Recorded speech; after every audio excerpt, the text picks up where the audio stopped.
Você conhece alguém que vive fazendo apostas e que acha que vai ganhar bastante dinheiro com isso? Ou que o dinheiro que acumula no final do mês vai todo para aplicativos e sites de aposta? E por que isso tem se tornado um problema de saúde pública? Meu nome é William e hoje eu vou falar o porquê a gente acredita que seremos o sortudo ou a sortuda da vez.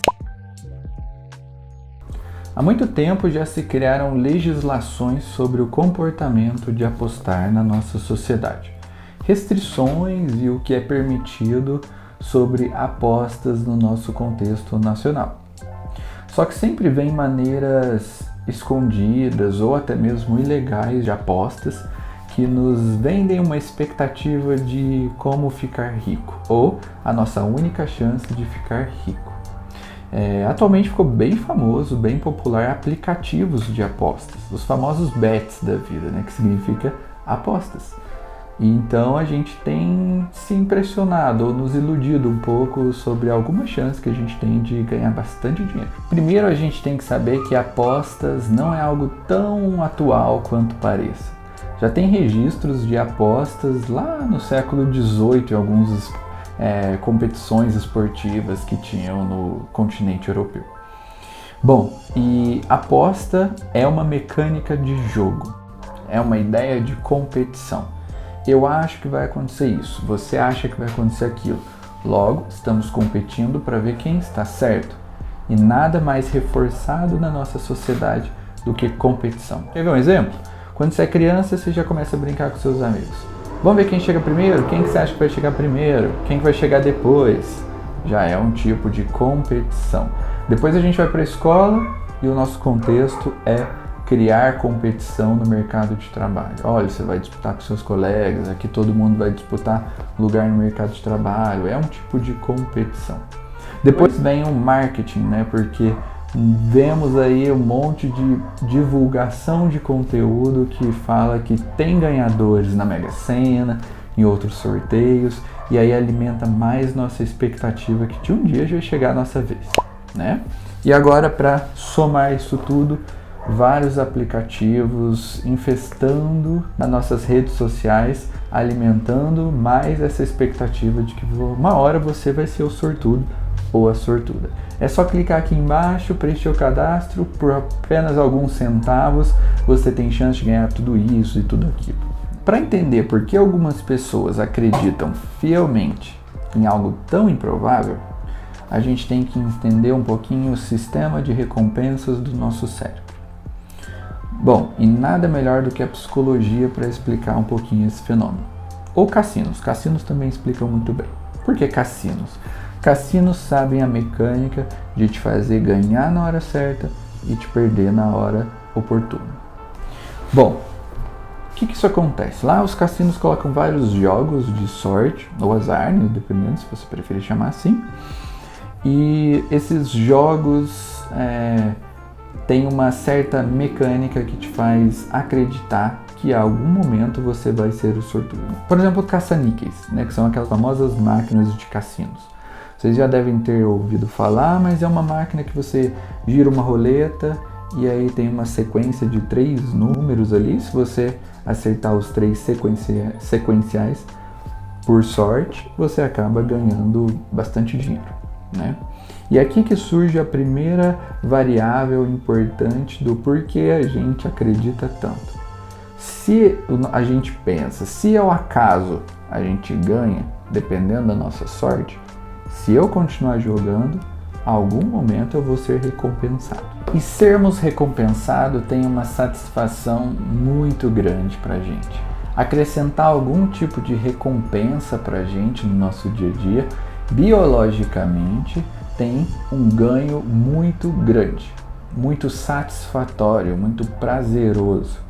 Na psicologia, resumindo bastante, isso se chama de reforço positivo. O que é o reforço positivo? Na aprendizagem de um comportamento. Eu aprendo algo, logo eu ganho uma recompensa. Resumindo bastante. E isso tem uma eficácia altamente verificada pela ciência. Ou seja, esse tipo de aprendizagem funciona melhor do que qualquer coisa. Uma recompensa é uma forma de reforçar nosso comportamento.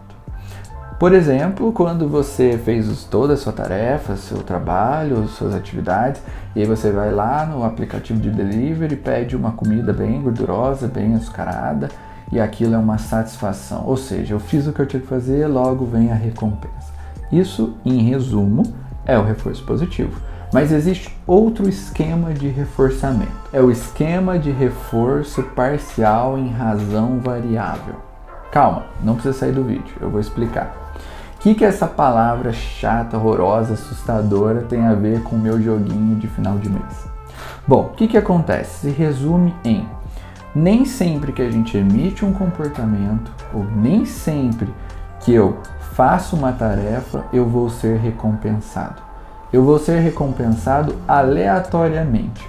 Ou, vou colocar um parênteses bem importante, você já vai saber onde que eu quero chegar, quando as casas de apostas definem, ou os aplicativos de apostas definem que você precisa ser recompensado, há essa disposição da recompensa, para que você sinta cada vez mais no controle de que você está tendo alguma ação sobre isso, certo?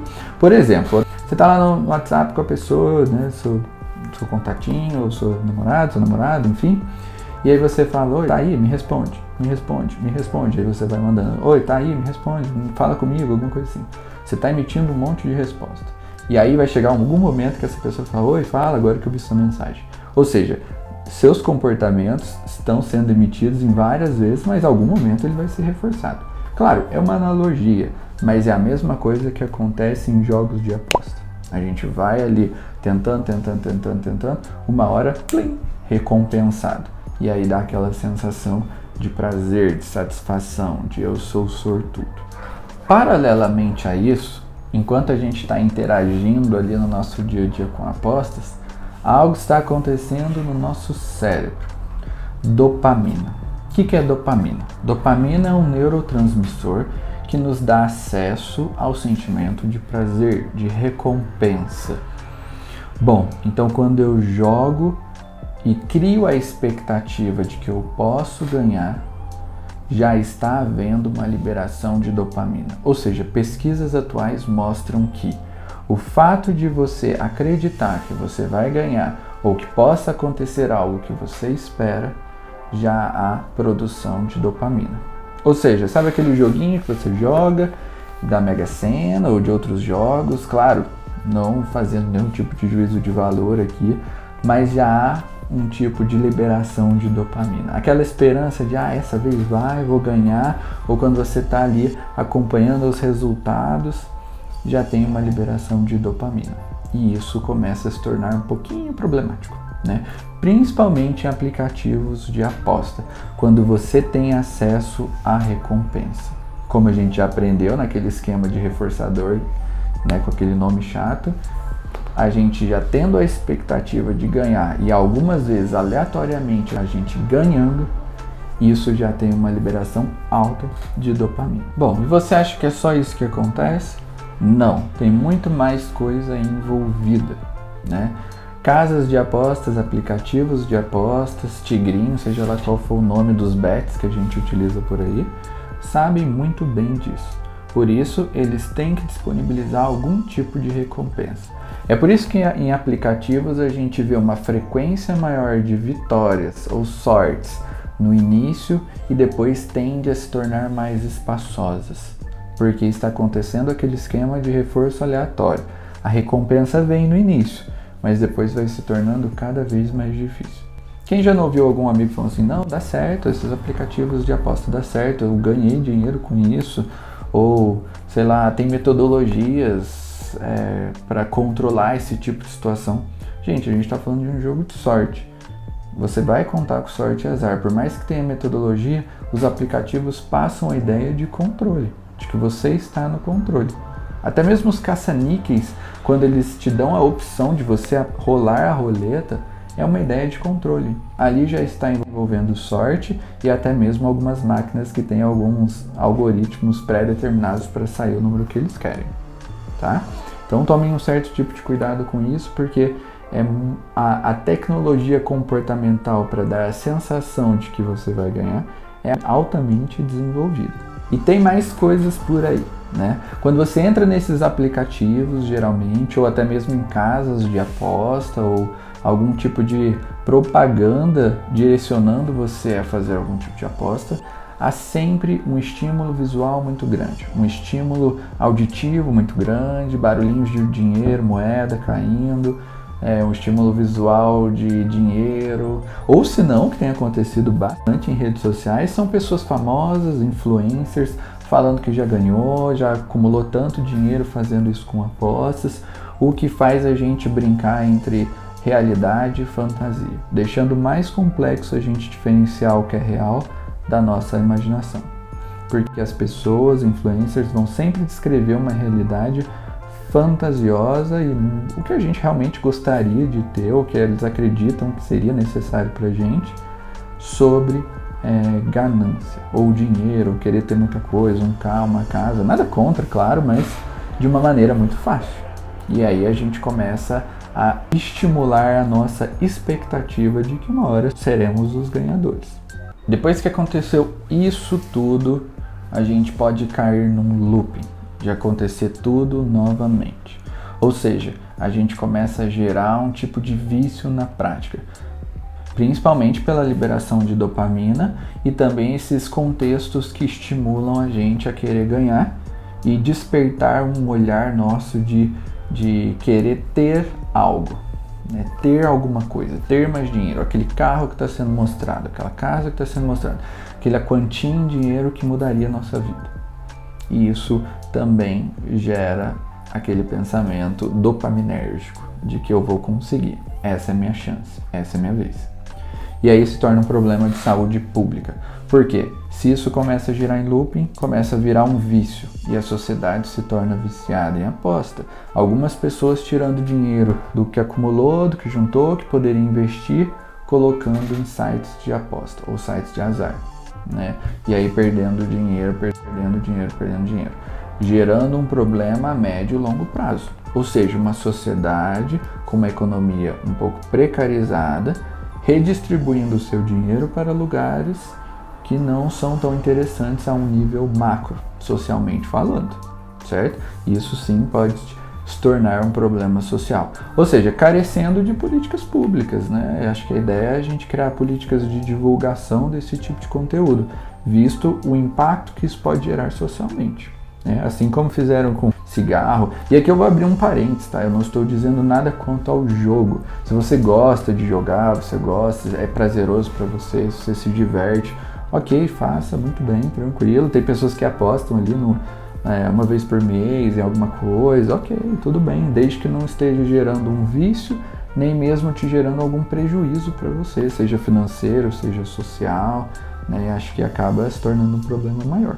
Bom, pessoal, para finalizar, eu só queria dizer que o intuito deste vídeo é só para a gente compreender o fenômeno que acontece quando a gente se relaciona com apostas. Não é a ideia da gente encerrar ou proibir, mas é a ideia da gente desenvolver um raciocínio crítico sobre esse tipo de comportamento. Não é um problema apostar, você pode apostar, desde que você tenha consciência de todos os impactos que pode gerar e ao mesmo tempo reconhecer um pouco quais os limites que você pode apostar, até onde você pode ir para não gerar problemas maiores, né? Não é porque a filha do ciclano da Cromilda jogou e ganhou que todo mundo vai ganhar, né? Isso não é um artifício que favorece a maioria das pessoas, favorece poucas pessoas e estamos contra a estatística. Ou seja, muito difícil isso acontecer, não vai mudar milhares de vidas isso, né? Então, o intuito deste vídeo aqui é só porque eu percebo que com o aumento de marketing, publicidade, coisas que estão, de certa forma, gerando uma percepção errada para as pessoas de que cedo ou tarde elas vão ganhar milhões de reais e ficar rico e tudo mais, pelo contrário, acaba prejudicando a saúde financeira dessa pessoa e acaba se tornando um problema. Tem chance de ganhar? Sim, mas é uma probabilidade muito pequena e prejudica mais as pessoas do que favorece. Então, novamente, a ideia é que a gente desenvolver um senso crítico para reconhecer ou trabalhar nosso autocontrole. Podemos jogar? Pode, fica à vontade. Você tem liberdade para jogar como você quiser. Mas reconheça os seus limites. A gente já vive numa sociedade que dificilmente reforça nosso autocontrole. A gente quer comer? Tem delivery. A gente quer assistir alguma coisa? Tem uma porção de filme na televisão, nas streamers da vida. Quer passear? Sai. Então a gente já não tem muito autocontrole. Comportamentos disciplinados têm se tornado mais raros. E agora vem uma porção de marketing e publicidade dizendo que a gente tem que apostar para ganhar o que a gente não tem. Então, pense bem, tome um certo tipo de cuidado. É só uma informação. Eu quis só dizer também o que acontece no nosso processo cognitivo e comportamental enquanto a gente está jogando. E aí julguem o que é melhor para vocês ou não, inclusive até onde vocês querem jogar e não. Beleza? Espero que esse vídeo tenha agregado um pouquinho para vocês aí e até mais. Tchau, tchau!